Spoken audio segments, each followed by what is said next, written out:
Assalamualaikum warahmatullahi wabarakatuh. Halo teman-teman semua di rumah, apa kabarnya? Mudah-mudahan sehat walafiat. Pada hari ini Bapak akan menjelaskan materi tentang perdagangan antar daerah atau antar pulau. Ini adalah materi IPS kelas 8 SMP. Sebelum kita mempelajari lebih dalam tentang perdagangan antar daerah atau antar pulau, Bapak perlu mengulang kembali bahwa setiap daerah yang ada di Indonesia itu memiliki keunggulan dan sekaligus keterbatasan. Daerah yang memiliki keunggulan dia akan melakukan penawaran, dan daerah yang memiliki keterbatasan itu akan melakukan permintaan. Sebagai contoh, daerah Sumatera ini adalah komoditas utamanya memiliki keunggulan dari sisi sawit dan karet. Dia akan melakukan penawaran ke daerah Jawa yang memiliki keterbatasan sawit dan karet. Begitupun sebaliknya, Jawa misalnya memiliki keunggulan dari menghasil beras. Dia akan melakukan penawaran ke daerah Sumatera dari sisi komoditas berasnya, gitu ya. Maka daerah Sumatera dia akan melakukan permintaan beras kepada daerah Jawa. Nah, dari keunggulan dan keterbatasan itulah maka terjadinya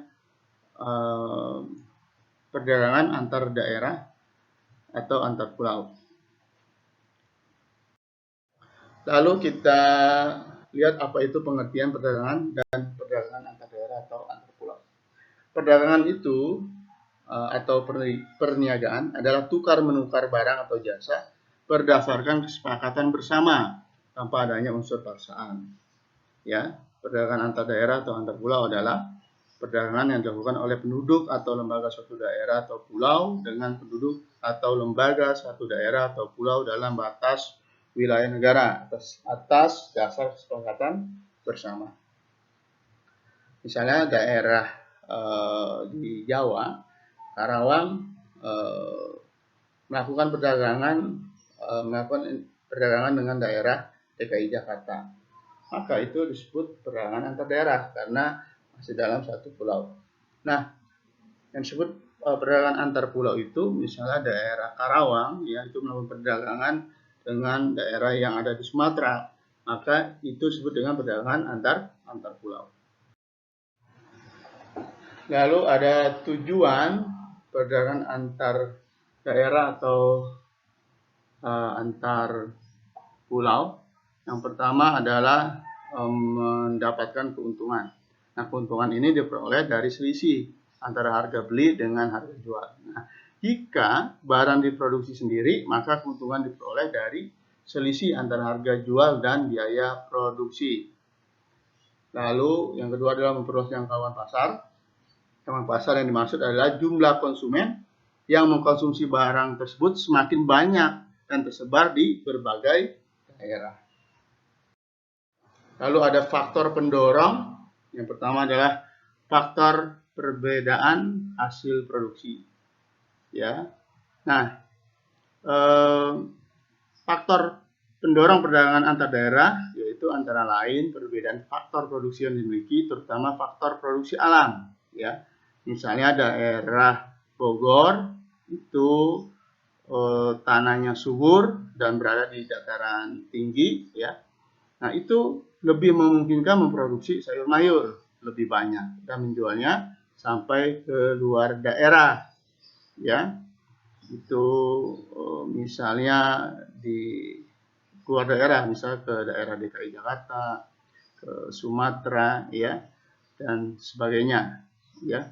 Nah, berbeda hanya dengan misalnya daerah DKI Jakarta itu yang berada di daerah dataran rendah, ya, maka dia akan terbatas ya untuk menghasilkan sayur mayur. Lalu yang kedua adalah faktor perbedaan harga barang, ya. Nah, selain perbedaan kekayaan alam, perbedaan tingkat harga antar daerah juga mendorong terciptanya perdagangan antar daerah. Contohnya di daerah yang kaya akan buah durian, harga durian pasti lebih murah ya daripada daerah lainnya yang sedikit memiliki pohon penghasil buah durian. Hal ini juga akan mendorong adanya perdagangan antar daerah. Selanjutnya adalah manfaat dari perdagangan antar daerah atau antar pulau. Yang pertama adalah menyediakan alternatif alat pemuas kebutuhan bagi konsumen, ya.